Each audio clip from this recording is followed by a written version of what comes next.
What's up, guys? My name is SnyperSama, but you can call me Sniper. Welcome back to the channel. In today's build, we are going to be going over what I would consider the saving grace for in-game content. Now, what I mean by that is we've all been there. We've all gone into an SOS hunt or queued up with friends, and people they don't watch their health, and they end up carding, you end up failing.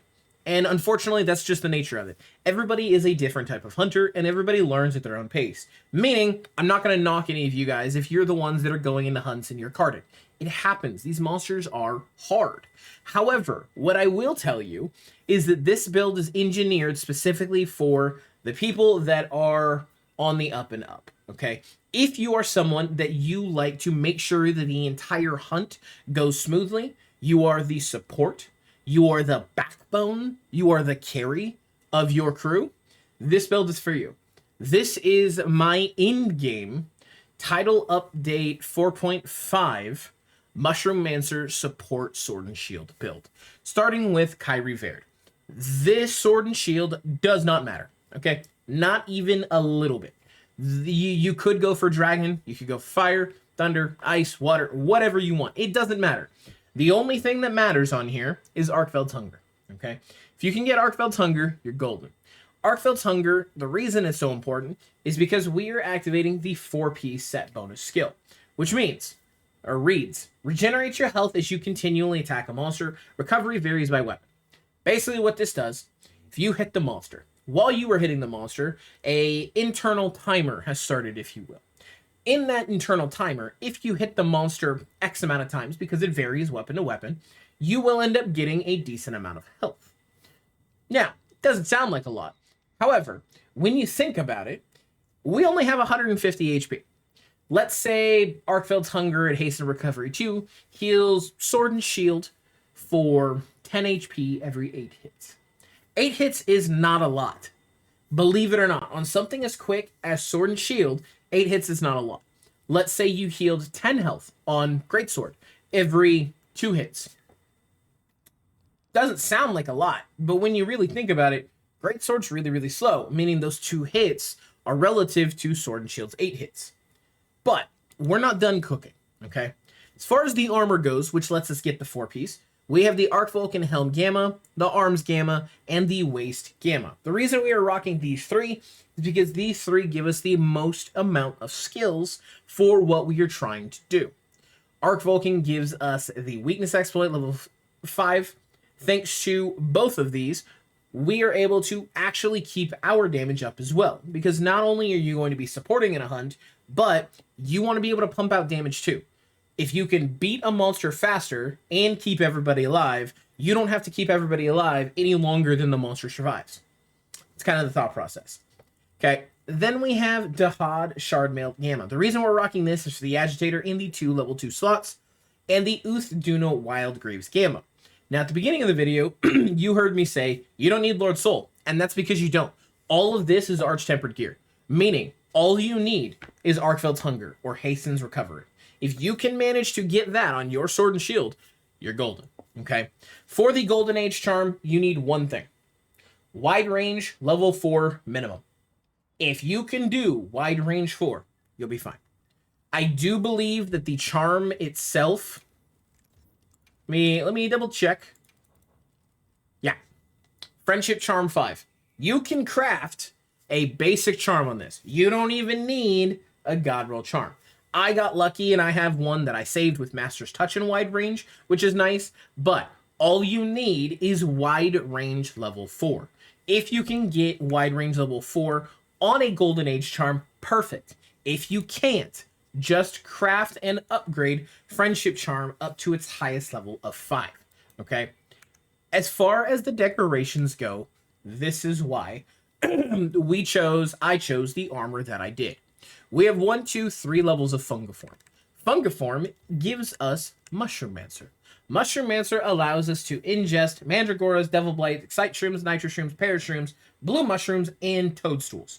Now, all of these do different things. In fact, I will put something up on the screen that allows you guys to see what they are. But what you need to know what you guys need to know is that because each of these mushrooms can be ingested now, we get different effects. The blue mushrooms, you're going to heal. That is the big part, okay? The other ones, they can give buffs, and the Mandragoras allow you to just heal yourself all the way up. But the big one is blue mushrooms, okay? Then we have 1, 2, 3 levels of Satiated. Satiated reads free meal. 45% of the time when you were to use a consumable, you are not going to consume it. It's going to be free.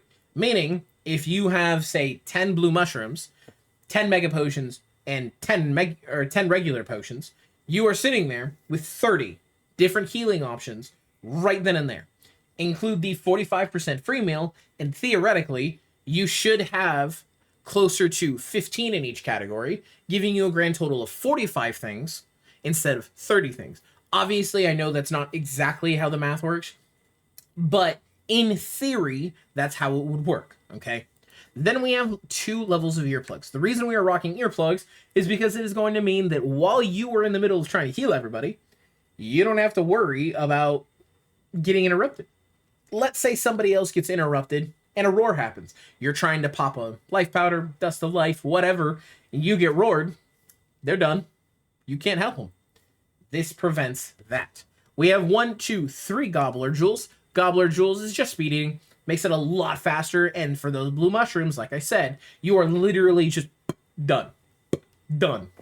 You eat them so fast, it's crazy, okay? Then you have Chain Jewel. This is just for burst, because like I said, you want to make sure that your damage is up there as well. Then we have 1 Attack Jewel, 1 Friendship Jewel. Now, if you have the Rarity 8 Charm like I do with Wide Range 4, you will get, in the Attack Jewel, you'll be able to mimic this. If you do not have the Attack Jewel, that is, or the Talisman, that is okay. Okay, in fact, I will take mine off specifically to showcase.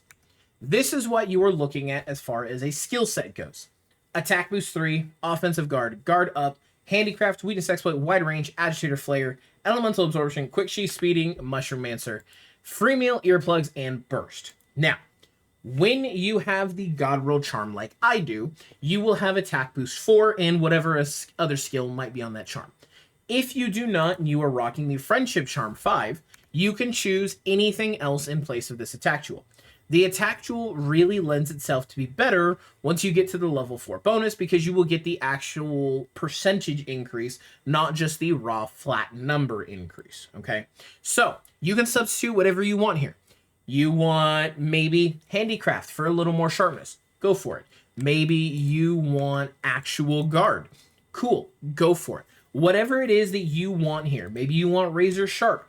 This is open because the core of this build is this stuff here. Minus the hunting horn stuff. Okay?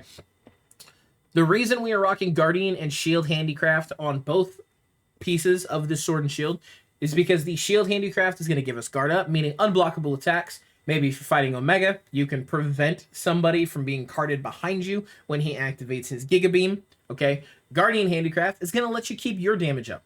Okay? Because you still want to pump out damage. All in all, this build is really, really good at doing a little bit of everything. Not only do we have a decent amount of damage, but we're also able to keep everybody alive with relative ease. Okay? Weakness Exploit is going to give us the affinity that we need to keep critting. Agitator is going to give us a little bit of raw attack and a little more affinity. Flare is going to make it easier for us to inflict wounds. On Sword and Shield, you're not really taking advantage of the wounds, but let's say you're playing with someone on Insect Glaive, Charge Blade, Switch Axe, different types of weapons like that. Flare allows them to try and get those wounds that you are partially creating. On top of that, you're just going to do extra damage. Elemental Absorption is just going to make it a little bit better for your tankiness, which is really, really nice. And on top of that is going to increase your elemental attack if you don't roll paralysis like I did on mine. Quick Sheath is going to make it really, really easy if you need to turn around and run. Obviously, you're on Sword and Shield, so you don't have to put your weapon away. But now that you can, might make itself a little bit easier in different scenarios. Maybe not for the rest of the team, but specifically for you. Speed Eating to make everything easier. Mushroom Answer to make everything easier with the mushrooms. Free Meal to make it to where you have the utmost amount of everything. Lord Soul for the additional damage increase. And then Arkfeld's Hunger and Burst. Overall, this build is a lot of fun. It does a crazy amount of damage. You can see we're at 277 raw attack, and we don't even have the attack boost on. If we had attack boost, it would be even higher. But most notably, and the last part of this, is that you are going to need mushroom support. Mushroom support is going to be very, very pivotal for you guys because you are going to be able to have everything here from your Excite Shrooms, your Parashrooms, your Devil's Blight, Blue Mushrooms, and the Mandragoras. Once again, something will be on the screen kind of showcasing what everything is, what it does. That way you guys can read through it, pause the video if you need to. This is how I set up mine and how I recommend you guys set up yours. Overall, this build is crazy because not only are you able to just take full advantage of everything like that, that was a mega potion. Everybody in range of the wide range was able to take advantage of that if there was other people. This build is really, really good at keeping everybody alive to the point that one of my buddies, Tangy, actually managed to get nearly 1,000 heals during a fight when everybody was kind of struggling. That being said, ladies and gentlemen, that is going to do it for my in-game support build. Thank you all for watching. Thank you all for hanging out. Don't forget to like, don't forget to comment, don't forget to subscribe, and I'll see all of you in the next one. Farewell. I don't ever slow up, no I don't take shit. I got no love for the fakeness. If you wanna play tough and wanna hate this, I'll always show up and make a statement.